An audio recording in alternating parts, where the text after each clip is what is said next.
So ఇక్కడ ఉన్న మనీని మనం ఏ సింబల్తో రిప్రజెంట్ చేస్తాం మీ అందరికీ తెలుసు. మరి ఆ సింబల్ని ఎవరు డిజైన్ చేశారు? అంతకుముందు ఆర్ఎస్ అని రాసేవాళ్ళం కదా, ఇప్పుడు ఎందుకు ఈ సింబల్ యూజ్ చేస్తున్నాం అంటే ఈ సింబల్ని డిజైన్ చేసింది గవర్నమెంటా ఆర్ ఎనీ కమిటీయా? కానే కాదు, మీలా నాలా ఉండే కామన్ సిటిజన్. సో అతని పేరు ఉదయ్ కుమార్. 2009లో మనకి ఈ రూపీ సింబల్ని మాడిఫై చేద్దామని చెప్పి ఒక కాంపిటీషన్ తీసుకొచ్చారు. సో ఆ కాంపిటీషన్ ప్రైజ్ ఏంటంటే 2.2 lakh రూపీస్. సో అందులో చాలా మంది పార్టిసిపేట్ చేశారు. అందులో ఈ ఉదయ్ కుమార్ చేసిన డిజైన్ని గవర్నమెంట్ అనేది అడాప్ట్ చేసుకుంది. అసలు ఏముంది ఈ డిజైన్లో అంత స్పెషల్ అని చూసుకుంటే, ఈ రూపీ సింబల్ మీరు కరెక్ట్గా గమనిస్తే మన ఇంగ్లీష్ ఆర్ ఉంటుంది కదా, జస్ట్ ఆ సింగిల్ లైన్ తీసేస్తే మనకి మిగిలేది ఆర్ అన్నమాట. సో ఈ ఆర్ని తీసుకున్నారు అండ్ దానిపైన ఒక 2 గీతలు పెట్టారు. What is this meaning? So మనకి దేవనాగరి లిపిలో రా అనేది ఎలాగే ఉంటుంది, ఎలాగ ఇప్పుడు మనం చూసేదానిగా. అండ్ ఆల్సో ఆర్ ఇందులో కలిపారు.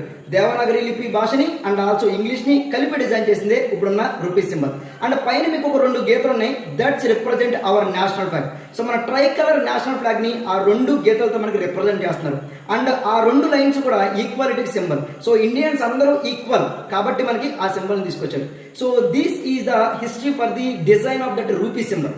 సో మన ఇంగ్లీష్ నేర్చుకోవాలి, మన చరిత్రను తెలుసుకోవాలి. అండ్ మనకి హిందీ రాను కూడా మీరు చూసినట్లయితే జస్ట్ అదే సింబల్లో పైన ఒక గీత ఉంటుంది. So that is also respect towards our national language, that is called Hindi. So ఇవన్నిటి మిశ్రమమే ఇప్పుడు మీరు చూస్తున్న రూపీ సింబల్.